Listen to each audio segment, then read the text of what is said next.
Can you hear me? I know we have some mic problems. Yeah. Gary, I thought we were going to have cigars and scotch for our fireside chat here. Digital fire's right there. I guess we'll have to make do. So, programmatic has been kind of a buzzwordy topic in 2013, and it's certainly a complex and we're noisy behind, space. but that's, hey, thanks, guys. Yeah, Mike, thanks. Hey. We saw earlier from Unbound that we even have systems integrators now in the programmatic space. So in this chat, we're going to talk with a practitioner of programmatic. Gary and Lenovo have been early to embrace this technology and just understand how they actually did it and what some of the benefits have been. So Gary, maybe we can start by just telling us about your role at Lenovo.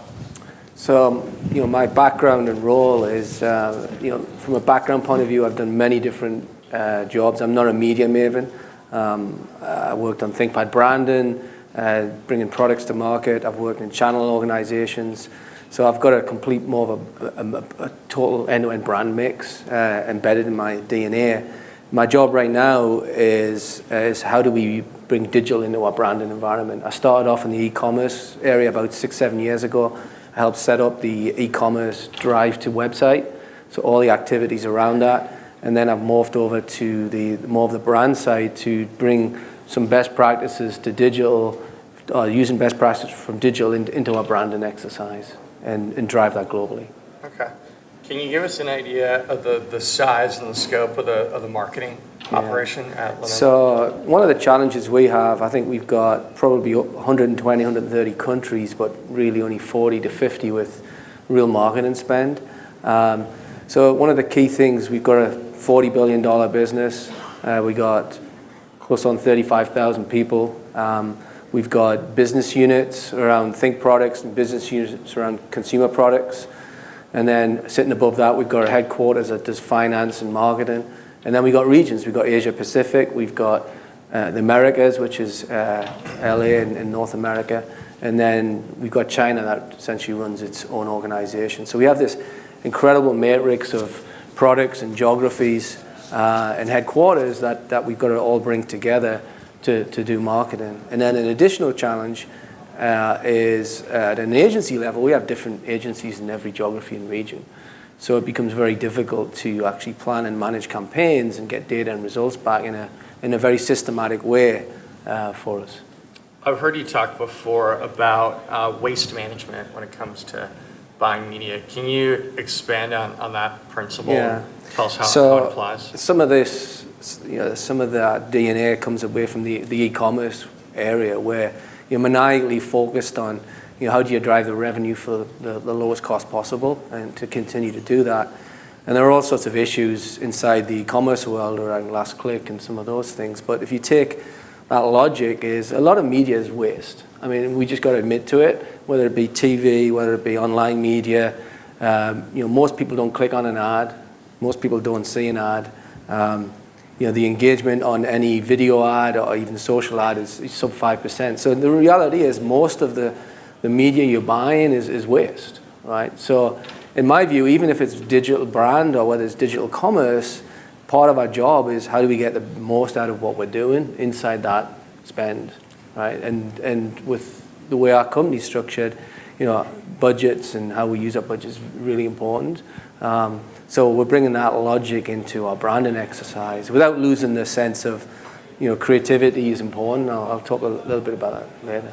So given that and all the complexity that you have at Lenovo, just the sheer size, how has that informed your approach to buying media?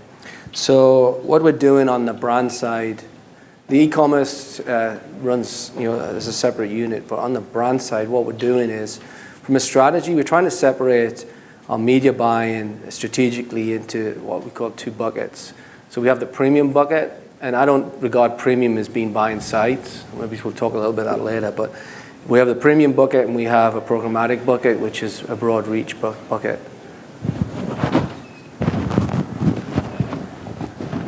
Okay? So we got the two areas that we're actually want to buy media, and the logic of what we're trying to do is The logic of what we're trying to do is we have the premium piece running and the programmatic piece running. And what we really want to get done is, across all the agencies globally, is have a similar platform in place for the programmatic. And on the brands, on the premium side, is to look at premium driving content and better content that we then push into the programmatic area. So think of premium as not as buying a site, but thinking of buying an audience and buying quality content that we can then take and push over to the programmatic world and then push out and expand. Because we only can produce so much content internally. Most of it's product content. Our agency builds a limited amount of content. So the strategy is use your premium partners to help build us content, because my philosophy was and is that on a price point you can't compete, and I'll give you some data points in this in a few seconds, and use the programmatic stuff to really expand on those creative messages and get it to a broader audience, whether it be social or video. And in practice, what's actually changed at the agencies? So before they were buying a lot of media via the RFP process. What's happening now that you're encouraging them to shift to programmatic? Well, it's a phased approach, but there was something in the iMedia or Media Post or somewhere published this week that 80% of all digital media is still IO based, which to me is completely crazy. We're living in a digital world and we're still pushing pieces of paper around. I want the agency, and this is the way I've sold it in the agency, I want you guys to spend more time building partnerships and helping us get creative content than managing administration processes, right? Because when I change the budget, or we change the budget, they've got to go and redo all those IOs and all those processes. It's just a complete waste of time. Did you get any pushback from agencies as you tried to roll this out? Or? A little bit, but I think they embraced it. At the end of the day, it's going to help make their jobs more fulfilling and valuable, right? Yeah. Because instead of dealing administrative processes, they're dealing with more quality relationship building, quality content building, and then letting the programmatic area drive the volume and mass reach for us. So I think they've embraced it and they've actually tested this out for us. So I'll give you the data point. The data point, we ran tests on cost for video, on brand lift, on awareness and consideration. So the programmatic stuff was 4 times cheaper. The per point of lift of awareness was 8 times bigger, and the consideration was 4 times bigger per point of consideration. So we proved the model out that we can run our content programmatically and drive more lift, more awareness, drive more consideration at lower cost. So if you're saving money and the results are better, why aren't more people racing to do this? Like, what are some of the barriers to getting it done? Well, there's inertia in all organizations. That's one area. Once you get outside the US, you do have some inventory. Is there inventory there to go and embrace it and scale it? I think the key thing is really, so bearing in mind these data points we've got are just fairly new, is it just takes a while for anything to move. I mean, I've spoke a number of times at conferences where we always overestimate in the short term what's going to happen, underestimate the long-term effects of technology and things are going to happen. Look at Blockbuster, it took 10 years to go out of business. We all know it was going to go, but still took 10 years. Kodak, $100 billion business, nothing. So it takes a while for these things to migrate and morph into reality. But you got to prove your point and have a case and then take it through the organization. So we're in the process of doing that. The agency in North America embraced this, and they've built content with some content partners. They did things with The Onion. We got an NFL sponsorship. They built quality content and then started to use that. So the concept's there and it's proven, and then we just got to take it across the geographies now and scale it up. And we're still an emerging consumer brand. The reality is, Lenovo was an IBM PC company, more business to business, become more consumer-like. So we're still evolving our organization in that sense too.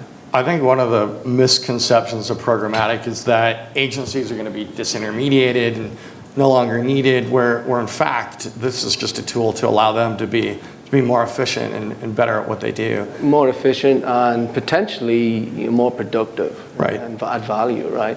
So I'd rather, as I say, I'd rather them spending time bringing more quality content. We got relationships, obviously, with the CNETs and the CBSs and NFLs with sponsorship, but it's far better them spending their time on those type of things to help build content in the context of a media buy than having to work out 80 or 90 IOs in a campaign launch. Yeah. So really, programmatic is just software automating that which was manual.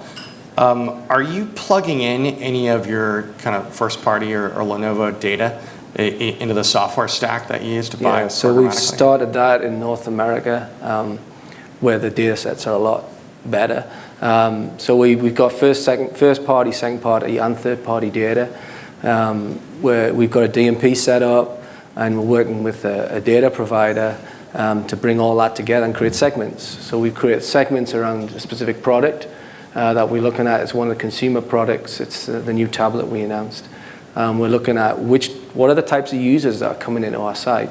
Well, how do they look? They tend to look different from our traditional buyer. Our traditional buyer was like male over 40. So we're starting to look at those type of people, and then we're taking that data and then pushing it off into the programmatic platform. So if you take the logic that I spoke a little bit earlier, we've got savings already from a less targeted buy. And as we start putting data sets on top of it, we can then get more targeted on the same buy and get even more efficient. Yeah, I think programmatic makes branding look a lot more like paid search, where branding no longer has to be fuzzy. You can actually get results and iterate just like we do in direct response. So the other thing is we're selling in, as part of the process right now as we go through our fiscal plans next year, is everyone thinks it's programmatic, it's just a way of doing cheap things, right? That's where it was. The way we're selling this in now is to the creative, our agency creative, and our CMO and to a few other people who run the agency, is this is an opportunity to test your creatives, right? So at least in the consumer business, pre-launch is really important. You've seen Samsung, they've done some amazing things on pre-launch, but in tech, pre-launch tends to be very important. So how do we look at pre-launch to test our creatives? I know P&G are doing this as well.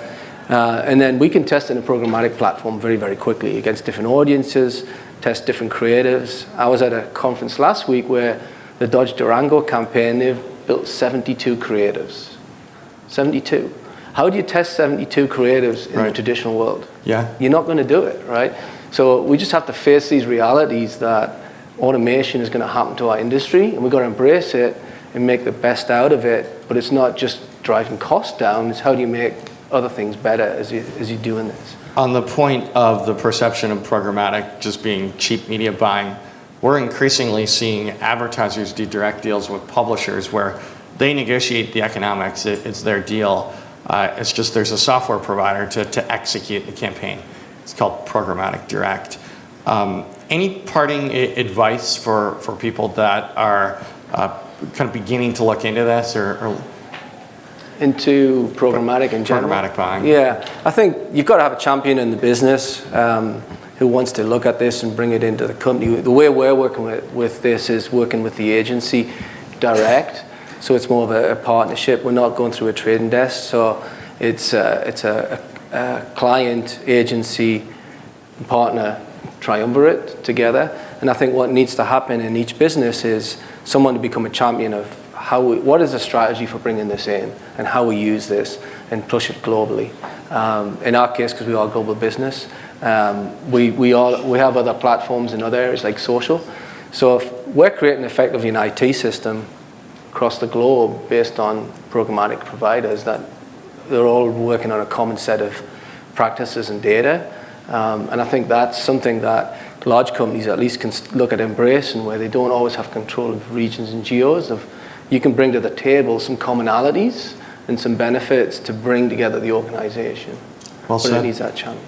Does anybody have any questions for Gary?